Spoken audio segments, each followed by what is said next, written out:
Et si choisir ton futur métier était un voyage fun et interactif? Découvre le livre Mission Orientation, l'aventure en 10 étapes pour trouver ta voie et réussir ton choix métier formation. Vous êtes élève, étudiant, parent, enseignant, éducateur. Dans une démarche de reconversion professionnelle, procurez-vous Mission Orientation sur edukia.com/mission orientation, Amazon Monde et dans les librairies de France en Côte d'Ivoire. Embarquement immédiat.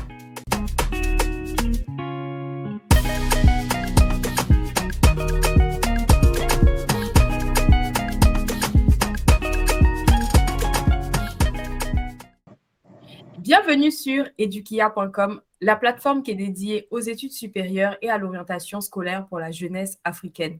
Je m'appelle Ina et sur cette chaîne, j'ai le plaisir de partager avec vous des conseils, des astuces pour préparer au mieux votre avenir professionnel. Alors, bien sûr, n'hésitez pas à vous abonner à la chaîne, à partager la vidéo, mais aussi à liker. Aujourd'hui, on a le plaisir de se retrouver pour un nouveau Zoom métier. Et pour cela, Yamadou a accepté d'être avec nous aujourd'hui pour nous parler du métier de responsable d'équipe maintenance. Alors, avec une spécificité, c'est que Yamadou travaille dans le secteur ferroviaire. Et on sait que c'est un secteur, en tout cas, qui se développe en Afrique, notamment en Afrique de l'Ouest. Et aujourd'hui, on a vraiment ce plaisir-là d'en apprendre plus sur ce métier. Donc, je me tourne vers toi, Yamadou. Merci beaucoup d'être avec nous aujourd'hui. Je vous en prie, je vous en prie.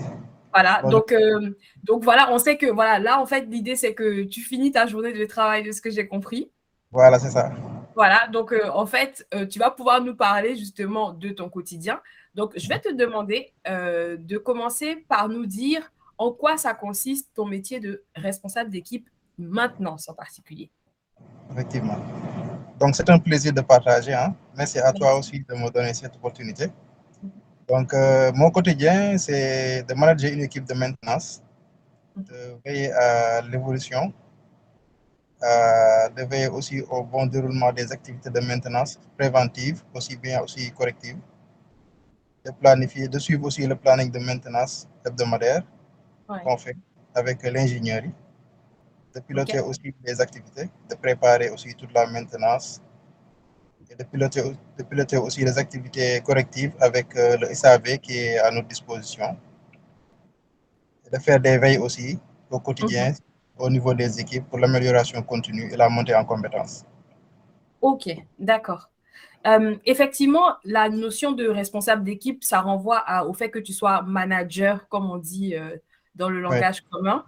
Maintenant, ton métier, on va dire à la base, parce que oui, on grimpe un peu les échelons, et ton métier à la base, c'est vraiment, alors si j'ai bien compris, la maintenance, et en particulier l'électromécanique, n'est-ce pas?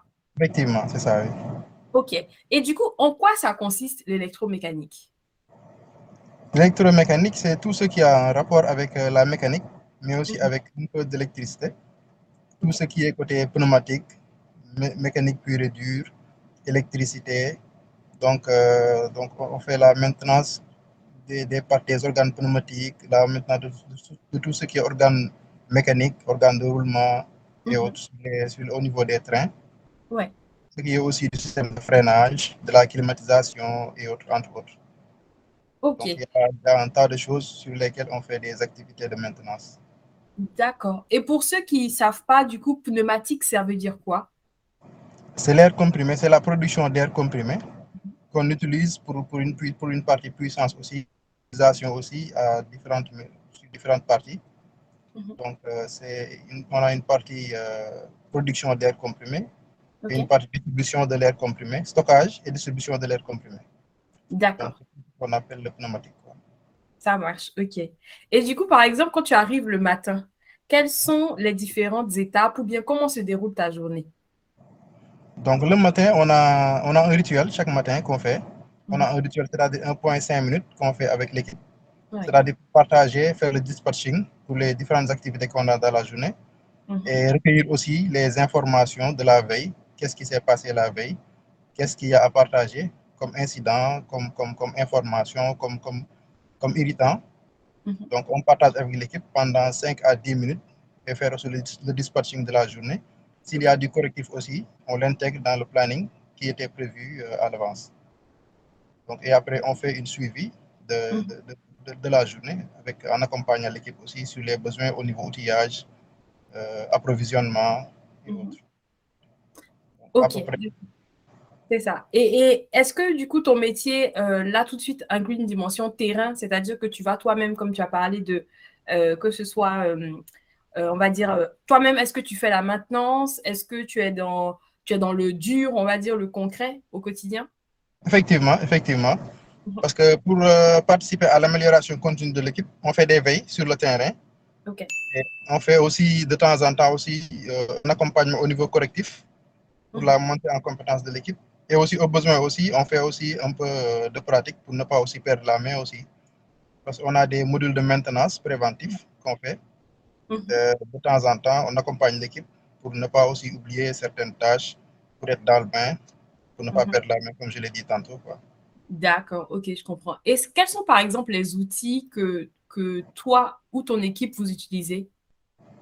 On a plusieurs outils, hein, les outils comme les outils de maintenance standard, c'est-à-dire les outillages, les clés et autres. Mais aussi, Ouais, on a d'autres outils de diagnostic, comme des logiciels de diagnostic qu'on utilise, d'accord. et des outils aussi pour se connecter à notre train, à notre matériel, pour se connecter et faire des dépannages, ou bien aussi pour Mhm. se connecter pour voir les événements qu'on a eus, faire des déchargements d'événements pour étudier, voir comment ça se comporte par rapport. Des fois aussi, on a des signalements, on nous signale certaines choses, on Mhm. y va pour vérifier à telle date, telle heure, qu'est-ce qui s'est passé. Donc, c'est des outils de maintenance, de connexion. Mhm. On a aussi une GMAO qu'on suit au quotidien. Donc, Alors, qu'est-ce que c'est? Oui, la gestion maintenance assistée par ordinateur. ok, d'accord. Donc, ça nous permet de suivre par rapport à notre planning, de suivre le planning pour voir si Mhm. on a respecté le planning, s'il y a des choses qui ont loupé. C'est vraiment un outil de suivi qui nous permet aussi d'intégrer les pièces de rechange, les appros et autres. Mhm. C'est un outil qui nous permet de suivre l'équipe aussi. D'accord. C'est un outil complet quoi, qui nous permet, dans notre global, de faire notre travail correctement. Ok, d'accord. Et du coup, qui nécessite un ordinateur, enfin, de ce que j'ai compris. Bien sûr, Ouais. c'est un Super. ordinateur, c'est un logiciel. Ok, d'accord. Et du coup, ça va me permettre de faire la liaison avec l'activité ferroviaire. Parce C'est ça. que, alors, enfin, on s'en doute, c'est quelque chose, on va dire, qui est assez innovant, comme j'ai parlé d'Afrique de l'Ouest.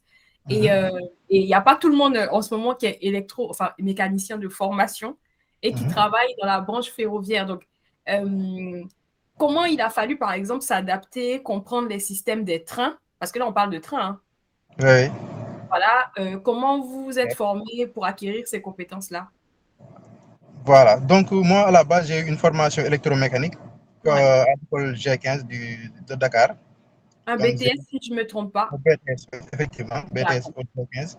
Après, j'ai Ok. eu un parcours, hein. Après, j'ai fait 10 à 12 ans avant de venir dans le ferroviaire. Mhm. Donc, j'ai eu pas mal d'expérience dans le milieu Mhm. industriel, notamment à Philippe Maurice, à Rufsac, etc. Où j'ai Mhm. occupé progressivement des postes de responsabilité. Donc, quand on m'a débauché de Rufsac, c'était justement pour mettre en place le projet du TER de Dakar. Mhm. Donc, il y avait aussi un processus de formation à faire, un parcours de formation où on nous avait amené en immersion à la SNCF en France pour pouvoir justement se mettre dans le bain, prendre leur quotidien, voir de quoi on parle, être vraiment dans le cœur du métier pour pouvoir, à notre retour, transmettre cette formation, cette petite expérience qu'on a acquis là-bas, Mhm. transmettre ça aux autres équipes, aux autres qui vont venir dans notre équipe. Ouais. Donc, ce Ok. petit parcours de 6 mois qu'on a fait en France, qui nous Mhm. a permis vraiment d'être dans le bain rapidement. À notre retour, on a juste approfondi certaines choses, continué les formations, les habilitations et autres. Et Mhm. on a commencé à transmettre ça à nos frères qui sont venus, à nos collaborateurs qui sont venus après. D'accord.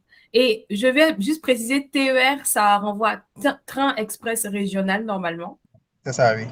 Et il est au départ, effectivement, de Dakar. Donc, Oui. Mhm. et il y est depuis combien de temps à peu près le TER? Bon, on l'a inauguré en janvier. On l'a Mhm. inauguré en janvier.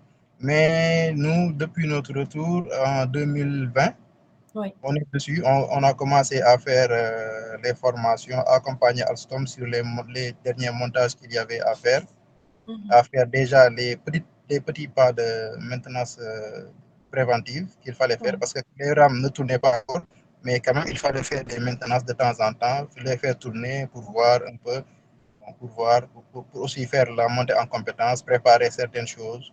Mhm. Donc, pendant ces 2 ans presque, on a travaillé en attendant que ça roule. Maintenant que ça roule, maintenant on est dans le cœur du métier, on est dans notre quotidien, on est vraiment dans le vif du sujet où il y a beaucoup de sujets qui Mhm. apparaissent avec l'exploitation. Ok. On est dans le vif maintenant, quoi.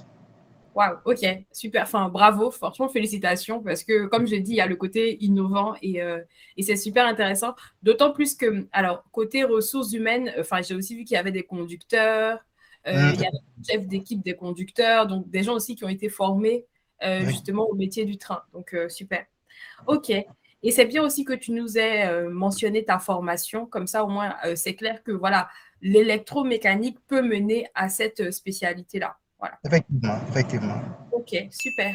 Alors, quels sont les avantages de ton métier, tu dirais? Les avantages, bon, déjà, le projet, c'est Mhm. vraiment, ça a été un gros challenge, Ouais. vraiment, que ça soit, que l'on redéveloppe le ferroviaire au Sénégal. Mhm. Donc, c'est une vraie fierté quand tu entres dans le train et que tu vois des personnes qui sont soulagées et qui disent que moi, avant, j'arrivais à 22 heures chaque jour chez moi, maintenant j'arrive à 18 heures. Ah, Ça, super. vraiment, ça fait plaisir de l'entendre. Vraiment, Mhm. ça, c'est une grosse fierté. Mais aussi la nouvelle technologie. La nouvelle technologie, parce que bon, j'ai fait d'autres entreprises, j'ai vu d'autres technologies. Donc, Mhm. la curiosité aussi de voir le ferroviaire, qu'est-ce que c'est? C'est vraiment quelque chose d'énorme. Dans un train, il y a vraiment beaucoup de choses à découvrir, beaucoup de choses. Ah, mais Actuellement, on a envie de savoir du coup, parce que là, tout de suite, on a la curiosité là. Qu'est-ce qu'il y a dans le train? bon, déjà, ce qui m'a le plus impressionné, c'est l'informatique embarquée, Oui, parce qu'il y a beaucoup de connexions, beaucoup d'informatique embarquée. Donc, c'est tellement moderne qu'il y a beaucoup de choses qui sont gérées par des cartes électroniques, par un système informatique. Bon, il y a le secret professionnel, donc je ne peux pas entrer dans les bien détails. sûr, tout à fait. Voilà, donc c'est ça, quoi. Donc, il y a la technologie qui est vraiment moderne, vraiment, ça nécessitait, ça valait le coup de venir découvrir ça, vraiment. En plus, la formation, la rigueur aussi qu'il y a dans le système ferroviaire, le système de travail aussi, c'est pas comme dans n'importe quelle boîte. L'organisation, vraiment, Mhm. c'est bien structuré, c'est bien organisé, c'est la rigueur, c'est vraiment quelque chose d'extraordinaire, quoi. D'accord. Ok, parfait. Et quelque chose justement t'a surpris quand tu as commencé à travailler en particulier dans ce secteur-là?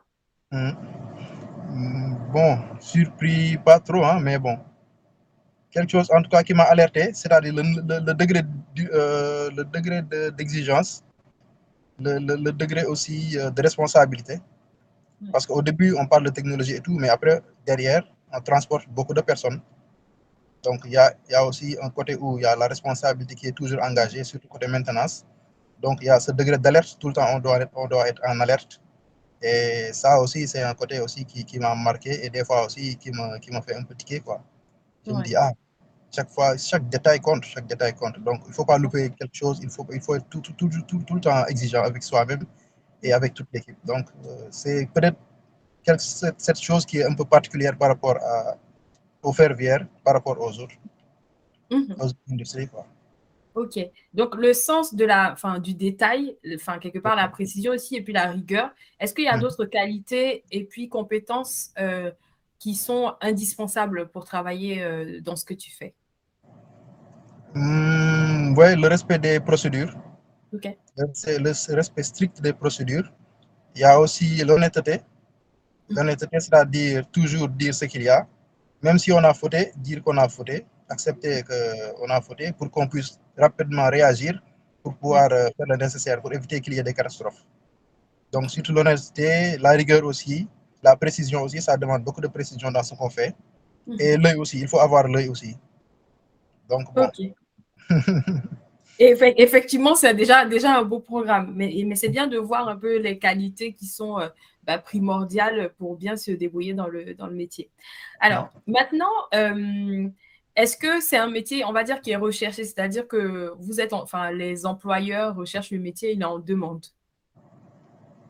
Bon, particulièrement au Sénégal, on a donc il y a aussi, je pense, GTS, un autre Mhm. projet de Ok. ferroviaire aussi qui est en train d'être mis en place. être mises en place. Mais il y a aussi, je pense, la Côte d'Ivoire aussi qui est en train de faire du ferroviaire actuellement. Ah, ouais. Gabon aussi, j'ai entendu, on s'est même croisé avec certains des cheminots du Gabon au Maroc, OK. parce qu'on a fait une partie de notre formation au Maroc aussi, à l'IFF. Donc, Mhm. on a croisé certains du Gabon. Donc, ça veut dire qu'un peu partout en Afrique de l'Ouest, ça se développe. Maintenant, bon, nous, pour le moment, on est aussi au TER, pour le moment. Bon, on se sent bien pour le moment. Peut-être Ouais. qu'aussi dans l'avenir, on aura besoin de découvrir autre chose, peut-être. Tout à fait. Je comprends. OK. En sachant que justement, avec l'électromécanique, on peut aussi travailler dans tout ce qui est aviation, peut-être. Ouais, ouais, ouais, ouais, c'est possible. D'accord. OK. OK. C'est vraiment en fait l'idée que je fais de l'électromécanique, on va dire, comme étude. Maintenant, après, je pourrais potentiellement me spécialiser dans différents types de secteurs. Enfin, c'est ce que je Effectivement, comprends. effectivement. OK. D'accord. Très Ouais. bien. Alors, donc en fait, dans votre travail, si je comprends bien, enfin, je pense qu'on l'a deviné, vous êtes très mobile, c'est-à-dire que vous bougez d'un point à un autre, vous n'êtes pas toute la journée à un seul endroit. Non, non, non, pas du tout, pas du tout. Déjà, dans la journée, on a différents points à faire. Donc, OK. le matin, déjà, comme je l'ai dit, on fait un point 5, c'est-à-dire pour décliner le programme de la journée. Et dans la journée, on a des points sécurité à faire, par exemple, avec le OK. responsable sécurité. De temps en temps aussi, on a des points à faire avec l'ingénierie pour OK. voir certains, peut-être des incidents ou bien peut-être des améliorations à faire ou autres. On a Mhm. aussi des points à faire aussi avec l'équipe. Donc, il y a, y a, y a, y a un programme qui est déjà, chaque semaine, il y a comme on dit, une semaine type du responsable d'équipe maintenance. Chaque semaine, chaque jour, tu as un programme à faire, tu as des points à faire. Donc, c'est ça, quoi. Il y a un OK. point aussi, un point PHP, programme Mhm. hebdomadaire de production à faire, Mhm. hebdomadairement. Donc, il y a tout ça à faire, quoi. Donc, on Ouais. n'est pas tout le temps sur le bureau ou bon, on n'est pas Mhm. non plus tout le temps sur le terrain. On est entre les deux, en tout cas. Entre les deux. OK.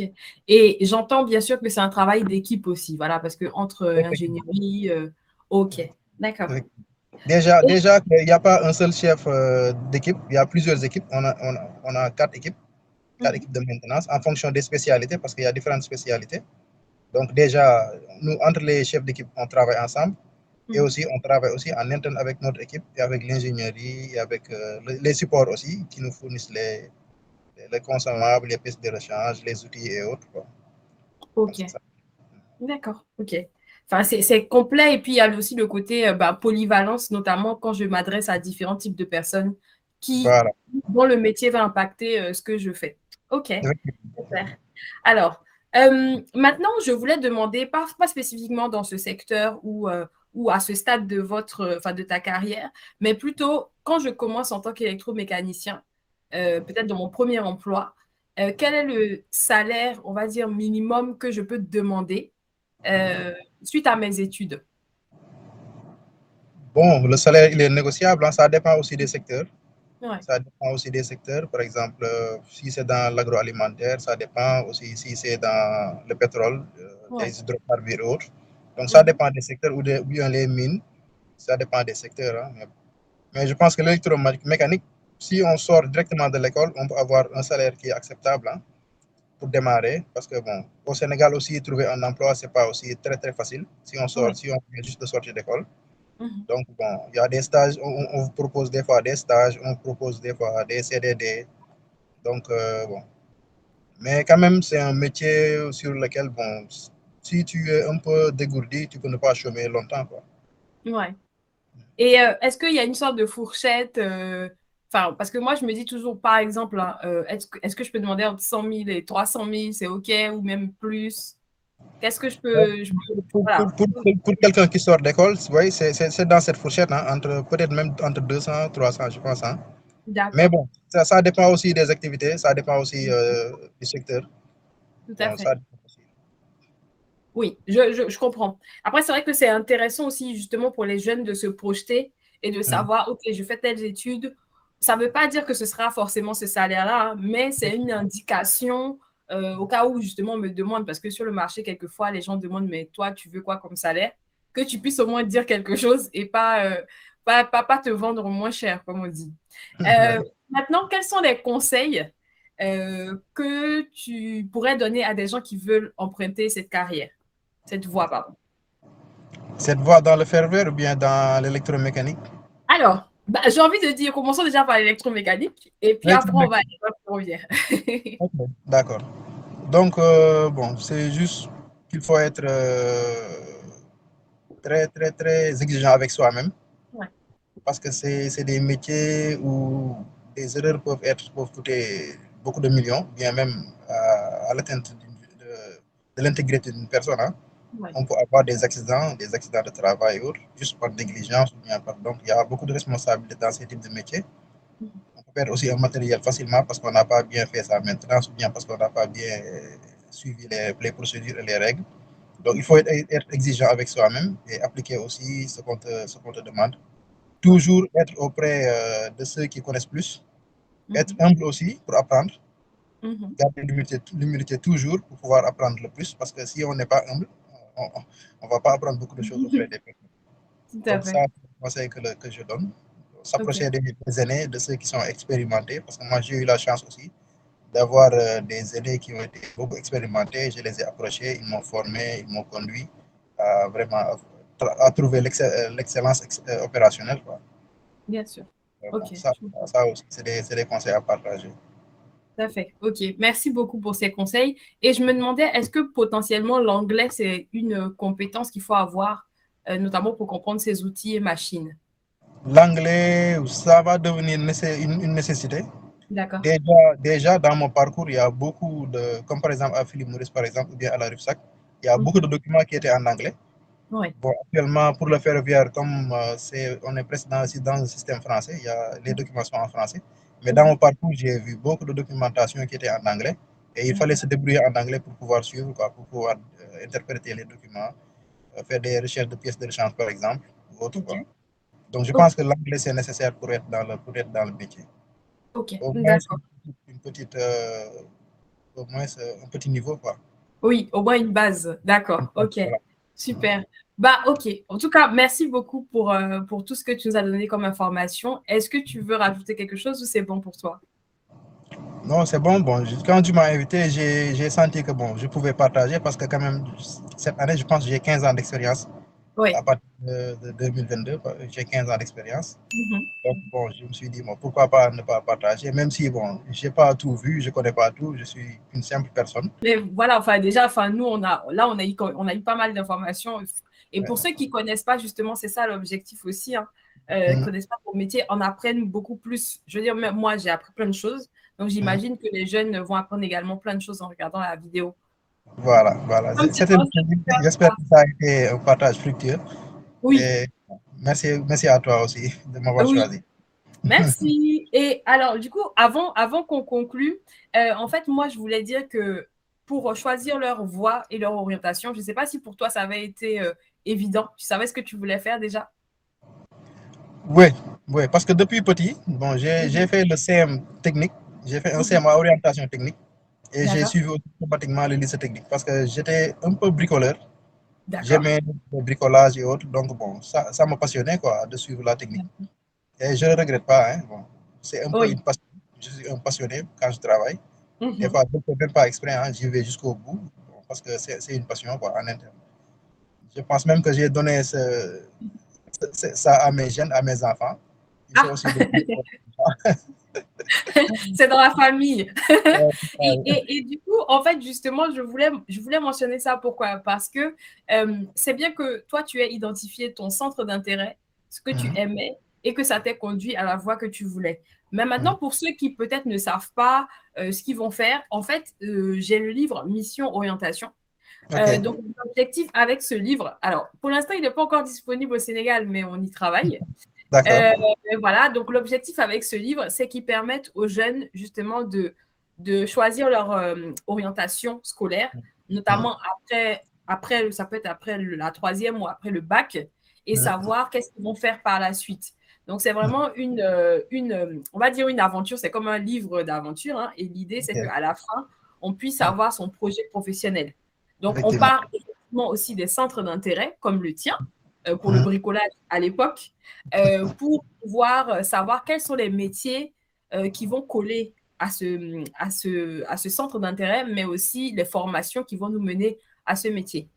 Donc voilà, effectivement. donc, d'ailleurs le métier d'électromécanicien dans le livre. Donc pour tous ceux qui sont intéressés, n'hésitez pas à aller sur la page edukia.com/mission orientation que je vais mettre en commentaire pour que vous puissiez aller vous procurer le livre. Voilà. Donc, je reviens à toi. Donc, alors, Yamadou, merci beaucoup de nous avoir accordé ce temps. En termes d'information, je pense qu'on a appris beaucoup de choses nouvelles qu'on ne connaissait pas. On est rentré aussi dans l'univers du ferroviaire qu'on ne connaissait pas et qu'on appréhende mieux. Et puis, on voit aussi comment arriver à exercer ton métier. Donc, merci encore. Merci à toi aussi. Merci, c'est un plaisir de partager. Ok, donc vous avez aimé cette vidéo. Je vais vous inviter à, bien sûr, liker, à vous abonner, puis à partager au plus grand nombre pour qu'ils puissent découvrir ce métier. Donc, en attendant, moi, je vous dis à très bientôt sur edukia.com.